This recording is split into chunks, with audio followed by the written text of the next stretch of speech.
My name is Anton Petrov. I'm 101 years old, and this is a violin. I haven't played it in over 80 years, but every year on this day, I bring it here, to this train station, to this same bench, and I sit, and I wait. I was 21 when the war began, a small village near Kyiv. My mother died young, and my father worked the rail lines. I grew up among smoke and steel, but my heart belonged to music. I saw her at this very platform. Her name was Sophia. She had a blue ribbon in her hair and a worn book of Chopin in her hand. She smiled like someone who had never known war, and somehow she loved me. Every Sunday I played for her. No stage, no audience, just trains coming and going and the sound of my violin singing for her. In 1943, they took her. I begged, I screamed, I offered myself in her place, but they pulled her away. Before she vanished, she turned and whispered, "Wait for me. One day I'll return," on the 6:20 train. After that, I never played again. The war ended. Cities were rebuilt, but my heart was not. Every year since, on this very day, I return to this bench with this violin, and I wait. They told me to move on. They said she was gone. But true love doesn't keep time. It only keeps faith. Last year, a woman sat beside me, elderly, quiet, in her hands a tattered Chopin book. Without a word, she gave me a letter. Inside was a photo. Sophia, older, wrinkled, but alive. She had survived, sent to a labor camp, escaped, but she thought I had forgotten her. The woman said, "She passed away 2 months ago, but before she died, she said, 'There's a man at a train station with a violin and a broken heart. Find him.' So here I am, 101 years old, and tonight, for the first time in 80 years, I will play."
Appreciate it.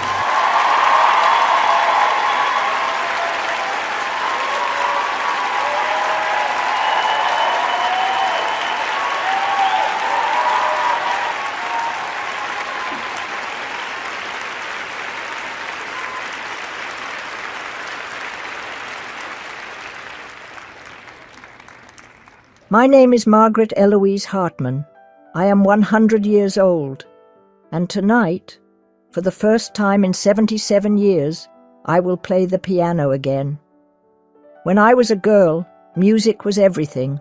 My mother played piano, my father sang. Our house was never quiet. Every Sunday I'd sit beside my mother as her fingers danced across the keys. She taught me how to play before I could even read. Chopin, Debussy, Gershwin. My hands were small, but she said I had the soul of an old composer. Then the war came, and with it, silence. My parents were taken. The piano was shattered during a raid. I was 23rd, alone. I fled to England with nothing but the clothes on my back and a piece of sheet music my mother had written for me, unfinished. I kept it hidden in the lining of my coat. Years passed. I married, had children. I became a librarian. I told myself the past belonged on shelves. I never touched another piano again. But I never forgot that melody. I would hear it in my dreams, those first few notes my mother wrote, repeating endlessly, begging to be finished. 2 months ago I fell ill. They said my time is short. But yesterday, my granddaughter Emma wheeled in a piano. It wasn't ours. It was newer, cleaner, but the keys felt the same beneath my fingers, and taped to the side was that sheet of music, yellowed, torn, but still waiting. So tonight, I will finish what my mother started, not for fame, not for applause, but because music is the only way I know how to say goodbye. This is for her. This is for all that was lost. This is the last note.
My name is Elias. I'm 110 years old, and tonight I want to play you a song on the violin.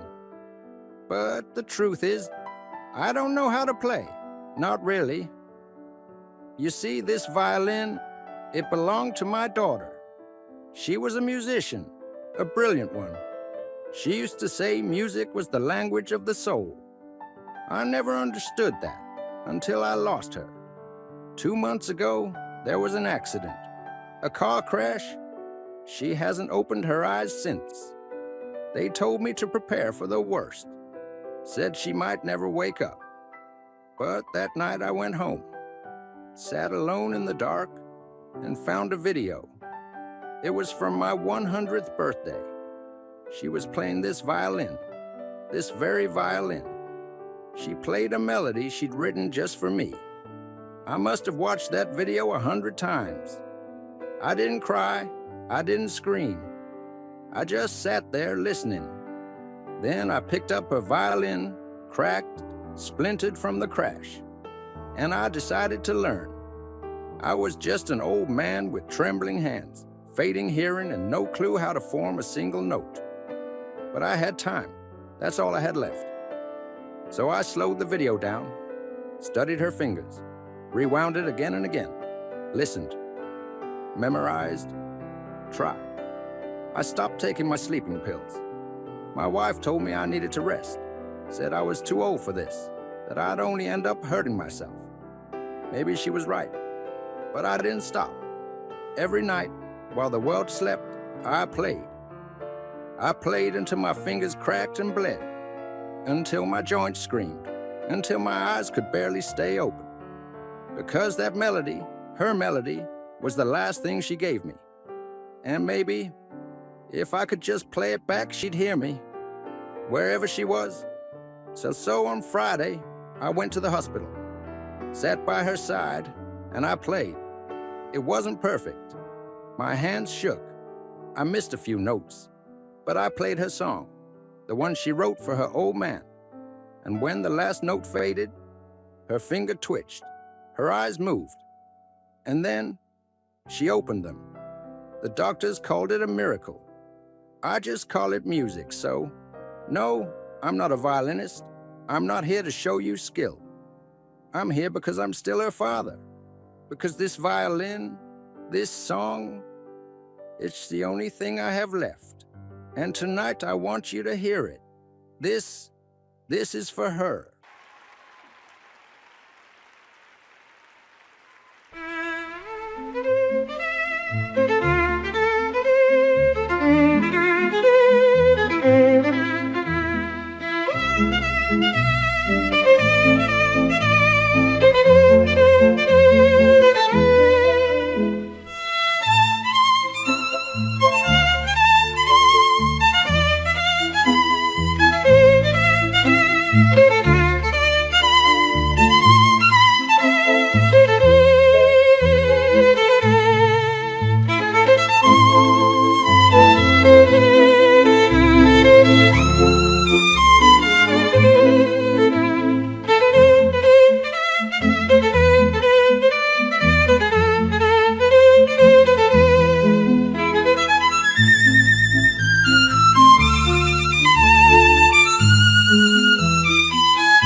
My name is Thomas Elridge. I am 96 years old. I haven't walked in 37 years. They say it was a stroke that took my legs, but the truth is I lost them long before that. I used to dance, not well, but enough to make her laugh. Her name was Lillian.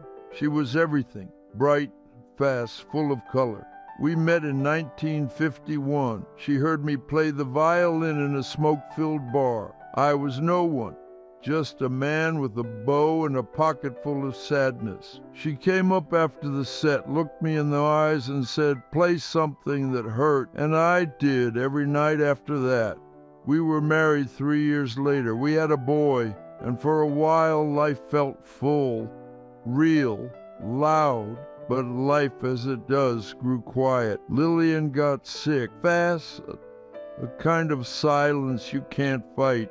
I stopped playing the day she died, packed away the violin and rolled into silence. Our boy moved away, said he couldn't bear the house without her in it. I didn't blame him. I sat in this chair for decades. People thought I couldn't move because of my legs, but it wasn't that. It was the weight of memory.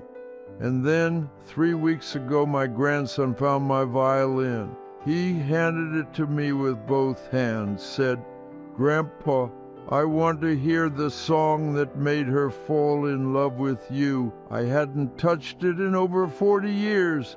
The strings were brittle, the wood dry, but the moment I held it, she was there. In the air, in the silence, in the ache, I played, and I didn't stop. Tonight, you'll hear it too. Not because I'm trying to remember her, but because I know she's been waiting to hear it one more time. This song is all that's left of the man I used to be."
Appreciate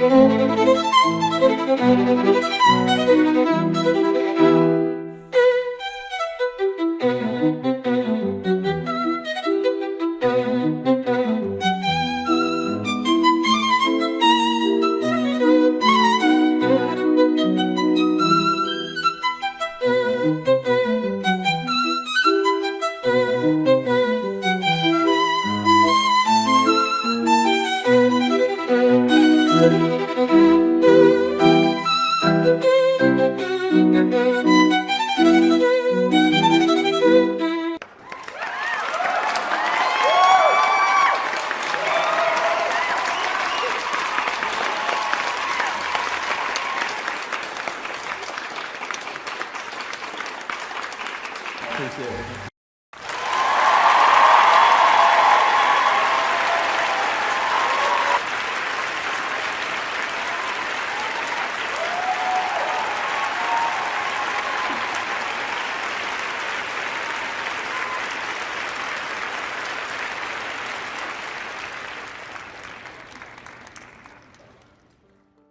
My name is Edith Salen. I'm 102 years old. And tonight, for the first time in 83 years, I'm going to play the piano again. Not because I want to, because I owe someone a goodbye. I used to play every day. They called me a prodigy. I could play with my eyes closed, like the piano was part of my heartbeat. But after 1942 I stopped. The last time I played was in a locked room with no windows. It was supposed to be a hiding place, but it felt more like a tomb. My husband, David, and I were on the run. We had nowhere to go, so someone hid us in a storage room beneath an old church. There was a piano there, broken keys, out of tune, covered in dust. But it was all we had. For over a year, David asked me to play, said it reminded him of a time before sirens and whispers. So I played, even when we were cold, even when we were hungry, even when silence felt safer. And on the coldest night of that winter, when his hands were too numb to hold mine, he asked me to play something happy. I played Clair de Lune. He died before I reached the final note. When I was rescued, I was no longer a girl, just skin, bones, and grief. I left the piano behind and I swore never to play again.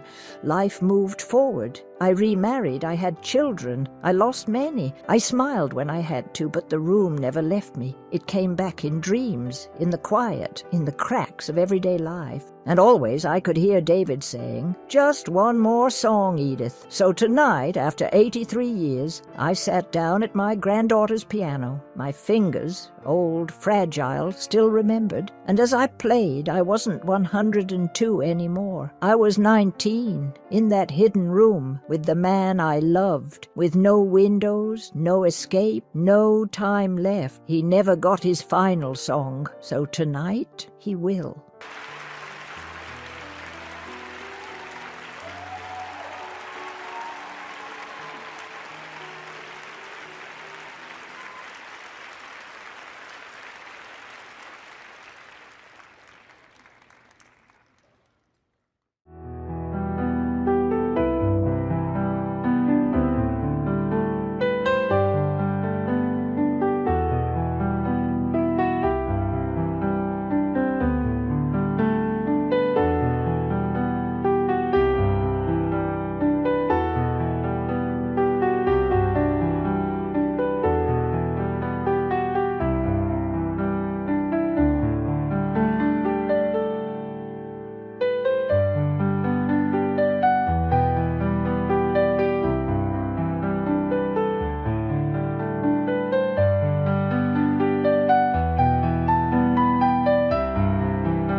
Appreciate it.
My name is Thomas Eddings. I'm 98 years old, and tonight I wear this uniform not for pride, but for a promise. This violin, it's older than my war scars. I haven't played it in nearly 70 years, not since the day I buried my brother, not since the day the music stopped meaning joy. We were boys pretending to be men. Two kids from Kansas who signed up because we thought duty meant glory. It didn't. His name was Samuel, my twin. He played the piano. I played the violin. We used to practice in our father's barn. And even during the war, when we had 5 minutes of quiet, we'd hum parts of Mozart or grin about how we'd start a little music shop together when we came home. But in 1945, during a mission in France, we got ambushed. Bullets, fire, screaming, then silence. When I found him, he was still clutching a crumpled sheet of music. His chest wasn't moving. I screamed his name until my throat tore. They gave me a medal. I threw it away. What good is a medal when the one person who made life bearable is gone? I came back. I survived, but I left everything else behind. I never played again. Couldn't. The strings hurt too much. Not my fingers, but my heart. I married, had kids, told them I was a hero, but I knew the truth. I was just the one who lived. And yet, last week I found his old sheet music, the one he carried the day he died. The corners still torn, blood still faintly staining the margins. And I heard him, his voice, his laugh, the way he'd call me Tommy Boy. So tonight, I wear this uniform not to be saluted, but to say sorry. I play this violin not because I still can, but because I never did. This music, this trembling melody, is for the boy who never came home, for the brother who died with a dream in his pocket, and for every soldier who gave the music of their life for a silence we can never repay. This song is the only medal that ever mattered.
Appreciate it.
My name is Victor Leonard. I'm 97 years old, and this is Anna, she's 96.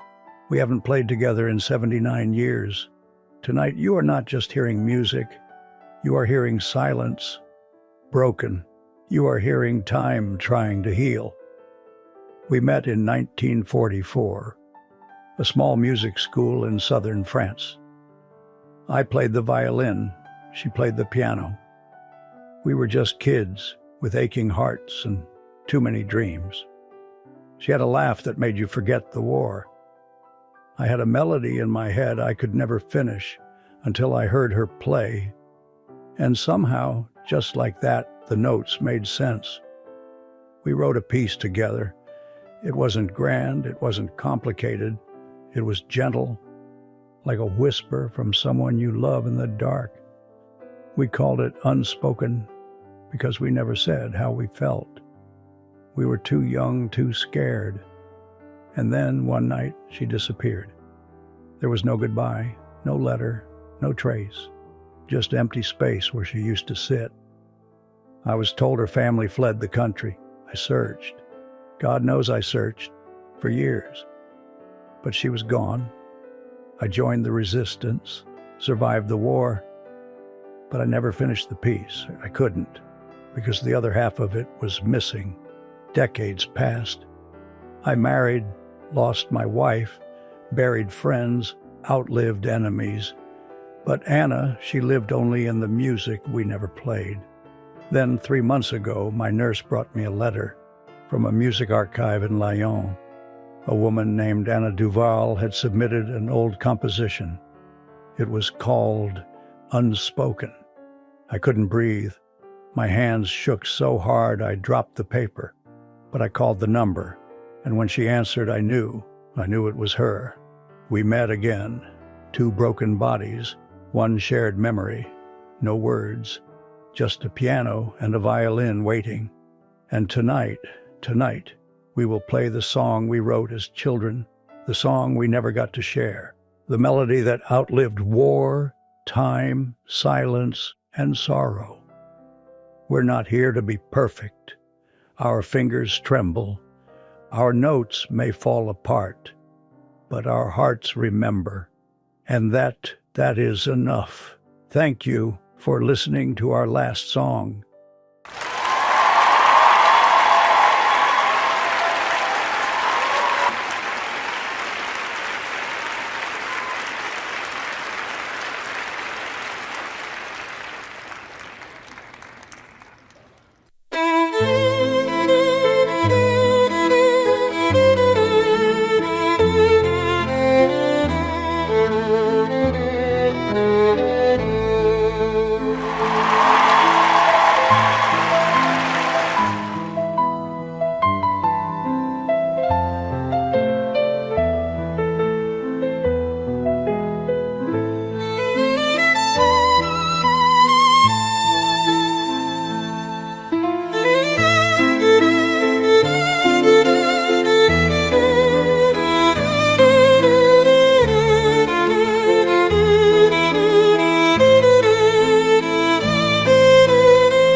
Thank you.